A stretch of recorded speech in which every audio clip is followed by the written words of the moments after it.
The cowboy looked at the baby once, then asked the woman a question that made her stop breathing. Snow now slammed against the station windows as Clara clutched the coughing baby tighter beneath her thin coat. The train had already disappeared into the mountains. Her suitcase lay tipped over in the slush, one lock broken open. Then heavy boots stopped in front of her, and a stranger pulled off his own coat without saying a word. What he said next made the whole station go silent. Stay with us for more stories that feel like they could really happen. The train screamed against the rails as it crawled into Black Pine Ridge under a sky the color of old iron. Steam rolled past the windows in thick white clouds. Snow drifted sideways across the platform, carried hard by the Wyoming wind. Most passengers hurried off the train, with their collars turned high and their heads down. Boots thudded across frozen boards. Men shouted for luggage. Somewhere farther down the line, a mule kicked against a wagon harness. Clara Bennett stayed seated until the car nearly emptied. Noah stirred against her chest beneath the wool blanket she had wrapped around him before dawn in Cheyenne. His tiny cough rattled softly, too soft for a baby his age. She touched his cheek with trembling fingers. Cold, not fever cold, winter cold. The conductor lifted her trunk down onto the platform with a grunt. "Mom, this is the end of the line." Clara nodded quickly and stepped into the storm. The wind cut through her coat at once. Black Pine Ridge looked nothing like the hopeful little town Gerald Turner had described in his letters. There were no cheerful storefronts waiting beneath lantern light. No smiling rancher scanning the train for his bride. Only snow. Snow and dark buildings crouched beneath the mountains. The station roof creaked overhead as the train hissed behind her. Clara shifted Noah higher against her shoulder and searched the platform again. No Gerald.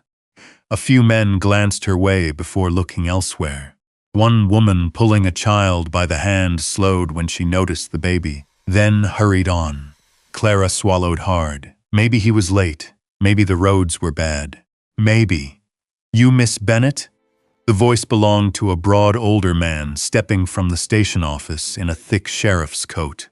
Snow dusted the brim of his hat. Clara straightened immediately. "Yes, sir." Clara Bennett. The sheriff removed his gloves slowly, like a man delaying unpleasant business. "I'm Sheriff Tom Avery." Something inside her chest tightened. "Mr. Turner asked me to give you this." He handed her a folded envelope. The paper was already damp from snow before she opened it. "Clara, circumstances changed. I sold what stock I had left and headed south for Colorado. There's nothing for you here now. Don't come looking for me. Gerald Turner." That was all. No apology, no explanation. Just a crooked signature at the bottom. The station noises faded around her. For a moment she could hear only Noah breathing against her neck and the wind rattling the loose sign above the depot. Sheriff Avery cleared his throat. "Turner left town 2 days ago. Gambling debts. Owed money to near everybody between here and Laramie." Clara folded the letter carefully, even though her fingers had gone numb. "I see." The sheriff looked uncomfortable. "You got family nearby?" "No. Anywhere to stay?" She opened her mouth. Nothing came out. Noah started coughing again, harder this time. His tiny body shook beneath the blanket. Clara held him tighter and forced herself upright. "There must be a boarding house. There's the Miners' Rest." But the sheriff hesitated. "Town's crowded this week. Silver crews came down from the mountain camps, meaning no room. Or no room for a woman alone with a child." The train whistle blew again behind her, a final warning before departure. Then the cars began pulling away. Clara watched them disappear into the white storm, carrying the last familiar thing she had left behind. Boston felt farther away than the moon.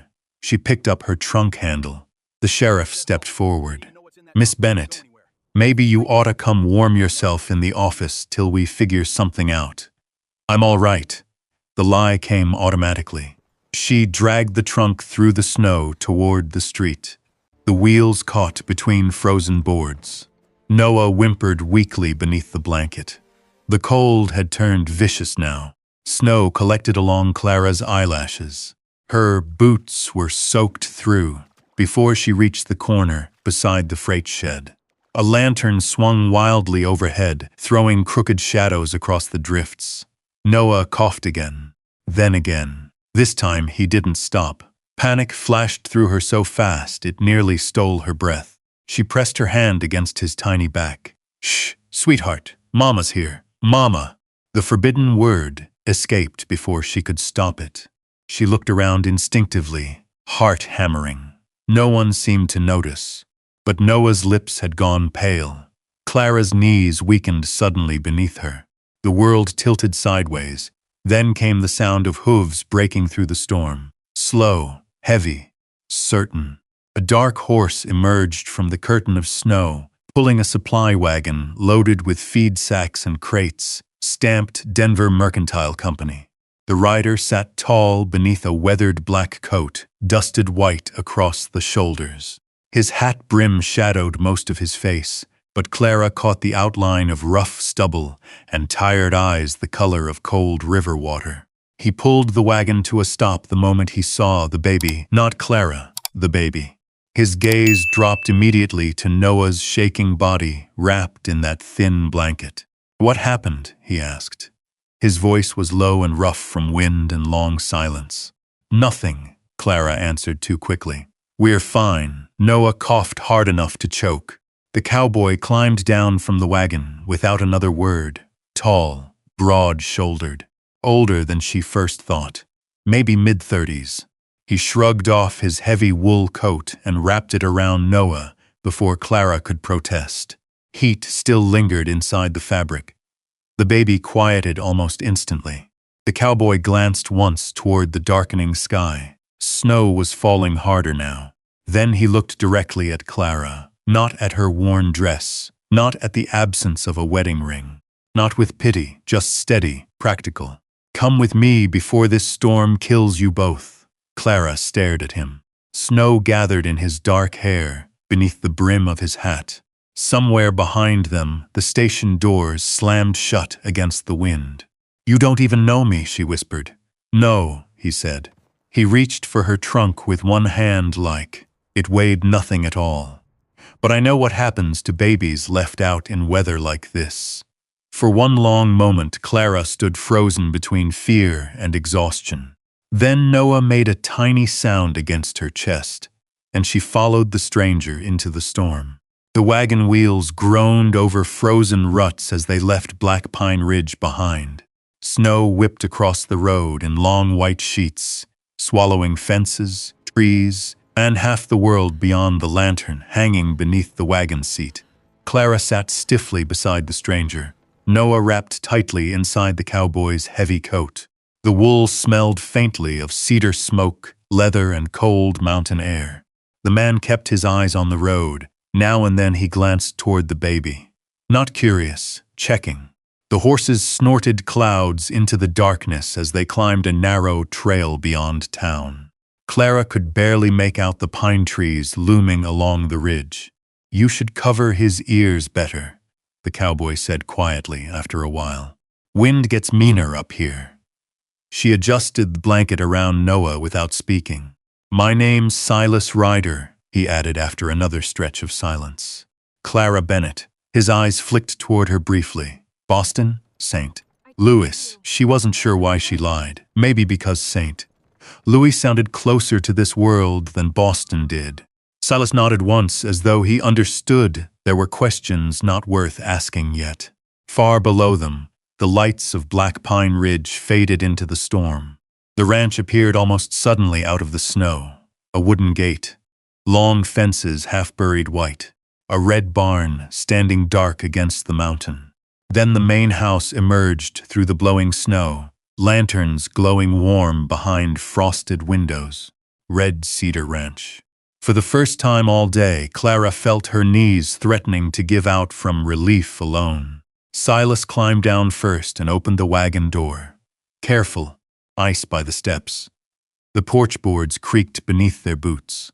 Before Clara could thank him, the front door opened. An older woman stood there holding an oil lamp, gray hair pinned tight, sharp eyes, a flour sack apron over a dark dress. Her expression stopped the moment she saw Clara and the baby. "Silas Ryder," she said slowly. "What exactly did you drag home in this weather?" "A woman and her child freezing at the station," he answered. The woman's mouth tightened. "Town already talks enough, and they'll keep talking whether we listen or not." For 1/10 second, neither moved. Then Noah coughed weakly. The older woman sighed through her nose and stepped aside. "Well, don't stand there letting the poor child freeze to death. Bring him in." Heat wrapped around Clara the moment she entered. Real heat. The smell of beef stew, simmering somewhere deeper in the house, nearly made her dizzy. A kettle hissed softly atop the iron stove. Wet gloves hung drying beside the hearth. Noah stirred beneath the blanket. His cheeks had finally begun turning pink again. The older woman noticed immediately. "He's cold through," she muttered. "How long was he outside?" "Too long," Clara admitted. The woman set the lamp down. "Mrs. Doyle, thank you for letting us stay." "I haven't decided that yet." Silas removed his gloves slowly beside the fire. Snow melted off his shoulders in quiet drops onto the floorboards. "The foreman's cabin still empty?" he asked. Mrs. Doyle frowned. "Silas, she and the baby can stay there till weather clears." "And after weather clears?" Silas looked toward Clara then. "Not long. Just enough to let her know the choice hadn't truly been made yet. We'll figure that out later." Mrs. Doyle gave Clara another long look. Not cruel exactly, worried, practical.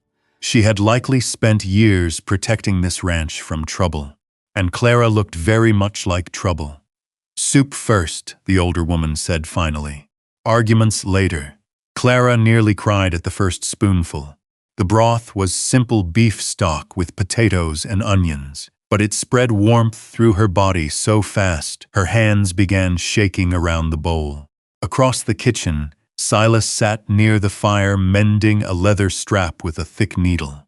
He barely touched his own food. Instead, his attention drifted toward Noah every few minutes, watching his breathing, listening. The baby had fallen asleep against Clara's shoulder halfway through the meal. Mrs. Doyle noticed too. "There's hot water in the wash basin," she said more softly than before, "and clean blankets in the cabin." Silas stood and reached for Clara's trunk before she could rise. "I can carry it," she said quickly. "I know." But he carried it anyway. The storm had softened outside, though snow still drifted across the yard under moonlight. The foreman's cabin sat a little apart from the main house near the barn. Small, plain, smoke already curled from the chimney. Silas pushed open the door and stepped aside for her. Warmth greeted them again. A narrow bed stood against one wall beneath a quilt faded from years of washing. A rocking chair sat beside the stove. Someone had already lit a lantern near the sink. Clara noticed the crib immediately. Old wood, handmade, carefully repaired. Her breath caught. "You don't have to explain anything tonight," Silas said quietly behind her. She turned. He stood near the door, holding his hat in both hands now. Suddenly less intimidating, more tired. "Thank you," she whispered. His gaze dropped briefly to Noah sleeping against her shoulder, then back to her face. "You should get some rest." He moved toward the door. "Mr. Ryder?" Silas paused. "Why did you help us?" For a moment only the stove crackled between them. Then his eyes shifted toward the crib. "My little brother died one winter," he said. Simple, flat, like a sentence worn smooth from carrying too long. "He got sick during a storm worse than this one. We couldn't reach the doctor in time." Clara didn't know what to say. Silas rested one hand against the doorframe. "When I saw your boy at that station," he stopped there, swallowed once. "Couldn't leave him out there." The door closed softly behind him a moment later. Clara stood alone in the quiet cabin holding Noah while the storm whispered against the windows. Then she crossed slowly to the crib. And, for the first time since Gerald Turner disappeared from her life, She let herself believe they might survive this place, after all. Morning came pale and silver over Red Cedar Ranch. Clara woke to the sound of wind brushing softly against the cabin walls and Noah babbling inside the crib beside her bed. Thin sunlight slipped through the frost along the windows.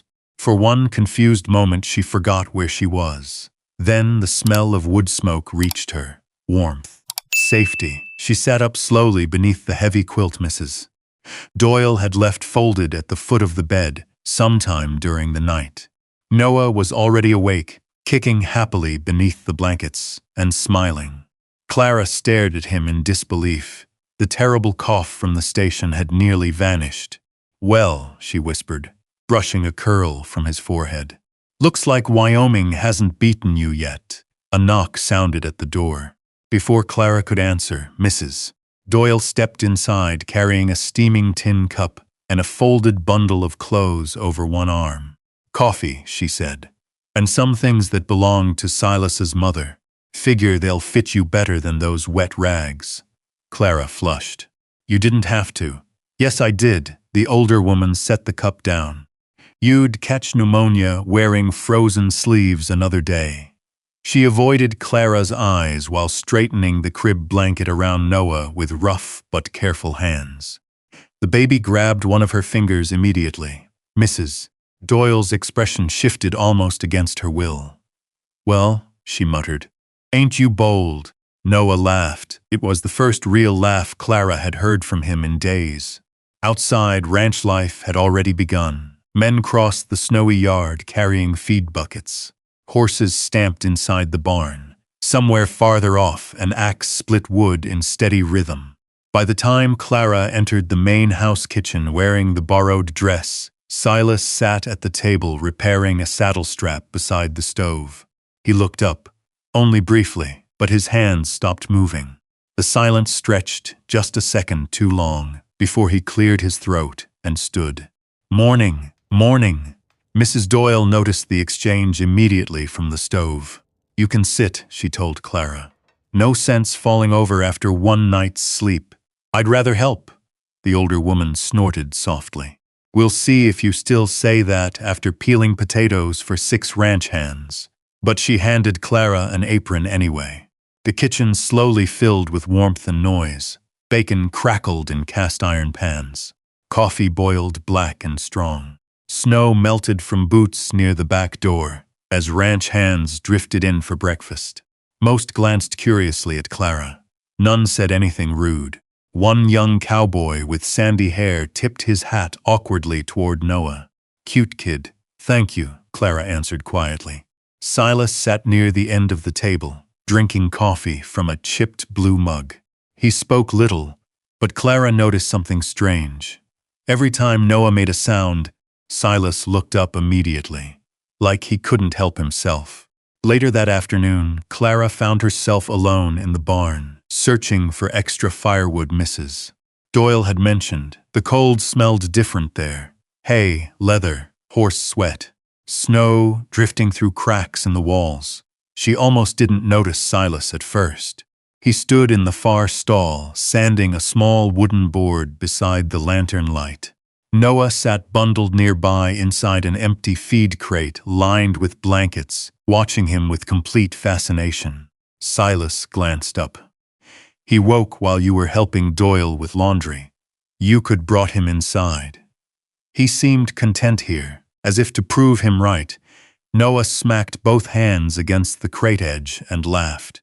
Clara smiled despite herself. Then she noticed what Silas was building, a crib rail.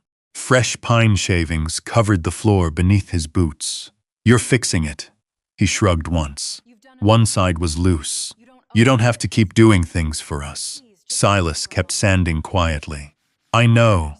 The answer unsettled her more than gratitude would have. Clara stepped closer to the old crib resting against the barn wall. Her fingers brushed the faded wood. There were tiny carved initials near the bottom corner. E.R. She looked toward him. "Your brother?" Silas nodded without lifting his eyes. "Ethan Ryder." The barn grew quieter after that. Only the sound of sandpaper moving slowly against wood remained. Then Noah suddenly reached towards Silas with both hands. Not fussy, not frightened, wanting him. Silas froze. For a second Clara thought he might step back. Instead, very carefully, he lifted the boy from the crate. Noah settled against his chest, instantly like he belonged there. Something flickered across Silas's face then. Quick, gone, almost immediately. But Clara saw it. The same look she'd seen once in mothers holding babies at church back in Boston. Longing mixed with pain, outside snow drifted softly past the barn doors. And for the first time since arriving in Wyoming, the silence between Clara Bennett and Silas Ryder no longer felt empty. Winter settled deeper over Black Pine Ridge in the weeks that followed. Snow gathered thick along fence rails and barn roofs. Mornings began before sunrise with the sound of coffee grinding in Mrs. Doyle's kitchen and the sharp crack of ice buckets breaking near the well. Clara slowly became part of the rhythm of Red Cedar Ranch. She baked biscuits before dawn, mended torn coats beside the fire at night, learned which horses bit and which ranch hands preferred extra salt in their stew. And somehow, without anyone speaking of it directly, Noah became part of the ranch too. Old Hank, the cook's helper, carved him a wooden rabbit from cedar scraps. One of the younger hands tied sleigh bells to the baby's crib and nearly got himself kicked out of the bunkhouse for the noise. Even Mrs. Doyle stopped pretending she wasn't fond of him. Only the town remained cold. The first whispers reached the ranch through supply ledgers and sideways glances. Silas returned from town one afternoon, carrying flour sacks and a silence heavier than usual. Clara noticed it immediately. What happened? Nothing. But he untied the wagon reins too sharply. That evening, while folding laundry near the stove, Mrs. Doyle finally muttered the truth. Folks are talking. Clara kept folding. What are they saying? The older woman hesitated, just long enough to answer everything. That you ain't really a widow. Clara's hands stilled on one of Silas's shirts. And, Mrs. Doyle sighed, that the baby's yours. Outside, wind rattled softly against the windows. Clara lowered her eyes to the laundry basket. People always know. No, Mrs. Doyle corrected quietly. People always assume. 2 days later came the winter social at the town hall. Silas hadn't planned on attending. Clara could tell, but Mrs. Doyle pushed his black coat into his arms after supper and announced that decent people didn't hide from gossip, so they went. The hall glowed warm against the snow-covered street. Lantern lights spilled across wagons lined outside beneath drifting flakes. Music floated through the doors whenever someone entered. Clara almost turned back the moment she stepped inside. Conversation slowed, not stopped, just slowed enough. Women glanced toward Noah, bundled in her arms before leaning toward each other again. Men nodded politely at Silas, but watched Clara too long afterward. Silas seemed to notice every look. His jaw tightened once, only once. You all right? He asked quietly. Clara forced herself to nod. Then Edna Whitaker approached. She wore dark green velvet, trimmed with fur, and enough perfume to overpower the smell of whiskey and pine smoke filling the hall. Well, she said with a thin smile. So the stories were true. Silas's voice cooled immediately. Evening, Mrs. Whitaker. Her eyes drifted toward Noah. I didn't realize Red Cedar Ranch had opened itself to charity work. Clara felt heat rise into her face. Before she could speak, Silas stepped slightly closer beside her. Careful, he said. Not loud, but enough. Edna's smile faltered for half a second before she drifted away through the crowd. The music started again. A fiddle somewhere near the stage. Boots against wooden floors. Laughter too sharp around the edges. Clara stood near the wall clutching Noah, while snow swirled outside the windows. Then it happened. A drunk cowboy staggered past, carrying a whiskey bottle low at his side. He stopped when he noticed Noah staring at him. The man smirked. That the little bastard everybody's talking about? The room went still. Clara's breath caught. The cowboy leaned closer, whiskey heavy on his breath. No decent man raises another man's shame. Silas moved before Clara even saw him think. 1 second he stood beside her. The next, the cowboy crashed backward across a card table, cards and coins scattering across the floorboards. The hall exploded into shouting. Men rushed forward. Chairs scraped hard against the wood. Someone grabbed Silas's arm before he could lunge again. But his eyes never left the drunk man on the floor, cold, dangerously calm now. "You say one more word about that child," Silas said quietly, "and you'll leave this hall crawling." Nobody laughed. Nobody defended the cowboy either.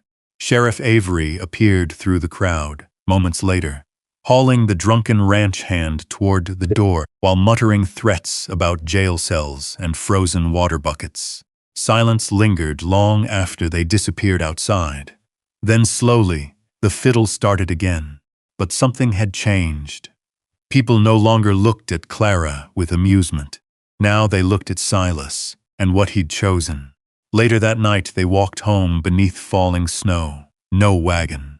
Just boots crunching softly through white drifts beneath the stars. Noah slept against Clara's shoulder beneath Silas' coat again. Finally she stopped walking. "Silas." He turned. The wind moved gently through the pine trees around them. "There's something I never told you." His expression didn't change. "Noah isn't my nephew," she whispered. "He's my son." Silas said nothing. Her throat tightened harder. "Theodore Beaumont was his father. His family threw me out after they found out I was pregnant." Snow melted against her lashes. "Gerald Turner only agreed to marry me because he thought Noah belonged to my sister." Still silence. Clara's chest ached waiting for him to step away. Instead, Silas looked down at the sleeping baby for a long moment. Then back at her. "I knew the first week." She stared at him. "You knew the way you look at him." His voice stayed low beneath the falling snow. "No woman holds a child like that unless he's hers." Clara's eyes filled before she could stop it. "You should hate me." Silas stepped closer. Snow gathered along the shoulders of his coat. "A child ain't the shame," he said softly. His eyes held hers steady in the dark. "Quards are." And standing there beneath the Wyoming snow, for the first time in years, Clara Bennett stopped feeling ashamed of loving her own child. The snow kept falling through January. Some mornings the mountains disappeared completely behind white fog, leaving Red Cedar Ranch feeling cut off from the rest of the world. Clara found she didn't mind it anymore. The ranch had become familiar, safe. She knew which floorboards creaked in the kitchen before sunrise. She knew Silas drank his coffee black and stood outside the barn every evening watching the western ridge before supper. She knew Noah would start laughing the moment he heard Silas's boots crossing the porch. And Silas knew things too. He noticed when Clara's hands grew raw from washwater and quietly left salve beside the sink without mentioning it. He split extra firewood before storms. Once, after she fell asleep rocking Noah near the stove, she woke beneath a blanket that hadn't been there before. Neither of them spoke about such things. They simply carried them. Then February came, and with it the stranger. The wagon rolled into the yard just before dusk, while snow drifted low across the fences. Clara stood at the kitchen window kneading biscuit dough when she saw 2 men climb down beside the barn. One wore a city coat too fine for Wyoming weather. The other, her hands froze. Even from across the yard she recognized Theodore Beaumont immediately. The same dark gloves. The same polished boots. The same cold posture that had once made servants step aside in hallways back in St. Louis. The bowl slipped from Clara's fingers and struck the table hard enough to crack. "Mrs." Doyle looked up sharply. "Clara?" But Clara could barely breathe. Outside, Silas approached the men slowly through the snow. Theodore removed his gloves with calm precision, like this were a business visit and not the collapse of Clara's entire world. A few moments later, the cabin door opened. Silas stepped inside first. Theodore followed behind him. Everything inside Clara turned to ice. Theodore's eyes found Noah immediately where the baby sat wrapped in blankets near the stove. Not warmth, not love, recognition, ownership. Well, he said softly. There he is. Clara moved before thinking, scooping Noah into her arms. Theodore gave a faint smile she remembered hating years ago. You look tired, Clara. Silas's expression darkened slightly at the familiarity in Theodore's voice. The second man stepped forward then, thin, gray-haired, carrying a leather document case dusted with snow. Martin Keller, he introduced himself stiffly. Attorney for the Beaumont estate. Estate. The word alone made Clara sick. Theodore brushed melted snow from his sleeve. My father passed in December. Clara said nothing. He left considerable holdings, Theodore continued. Rail investments, property, banking shares. His eyes drifted again toward Noah. Unfortunately, inheritance law has complicated matters. You don't get to talk about him like property, Clara said quietly. Theodore ignored her. The child carries Beaumont blood, which means certain parties in my family would rather see him acknowledged properly. Silas finally spoke. What exactly are you asking for? Theodore's gaze shifted toward him for the first time.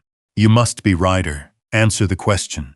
A long silence settled over the room. Then Theodore smiled slightly. I'm offering Clara and the boy a better future than this. The insult landed softly. That somehow made it worse.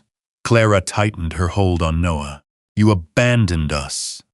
Theodore sighed as though discussing an unfortunate inconvenience. You knew my father would never allow marriage. You promised me otherwise. And now I'm offering something else. Silas stepped closer then. Not aggressive, not loud, but the entire room changed around him. She already has a home. Theodore studied him carefully. With you? Yes. Something unreadable flickered across Theodore's face before disappearing. I see. The attorney quietly opened the leather case and removed several folded papers sealed with blue wax. There are legal complications regarding the child's status, he said carefully. Questions of inheritance may eventually require custody review. Custody. Clara felt the blood drain from her face. Noah stirred against her shoulder, sensing the tension. Silas noticed immediately. His voice dropped lower. You threatening to take that boy? Theodore held up one gloved hand. No one wants unpleasantness. Then leave. Theodore looked back toward Clara. You really intend to stay here? He asked softly. In a mining town at the edge of nowhere? Raising him in barns and snowstorms. Clara stared at him. And suddenly, she understood something she should have known years ago. Theodore Beaumont had never once truly seen her. Not in Boston, not now, not ever. Noah reached toward Silas then with tiny open hands, instinctively, without fear. Silas took him carefully, while Clara's fingers trembled beside the stove. Theodore watched the exchange. His jaw tightened for the first time. And that was when Clara realized what truly bothered him. Not the child, not the scandal. The fact that Noah already knew who his father really was. Maybe that's the part that stays with you after the story ends. Not the snowstorm at the station. Not the gossip in town. Not even the man who came back too late, trying to claim a life he once threw away. It's the quiet things. A cowboy leaving extra firewood outside a cabin before dawn. A baby reaching for the same pair of arms every single time. A woman slowly learning that love doesn't always arrive dressed like a promise. Sometimes it arrives tired, quiet, carrying the weight of old grief and still choosing to stay. And if you've ever felt left behind, if you've ever sat awake, wondering whether one mistake, one heartbreak, or one cruel season had ruined your chance at happiness, maybe Clara's story feels a little personal tonight, because sometimes the people who save us are not the ones who made grand promises. They're the ones who open the door when the storm gets bad. They're the ones who say, "Come inside," and mean it. Maybe that's what home really is. If this story stayed with you, Tell me in the comments which moment touched your heart the most. And if you'd like, stay a while on this trail with us. There are still more stories waiting out there beneath the lantern light. Stories about second chances, old wounds, and the kind of love that keeps showing up when the world turns cold.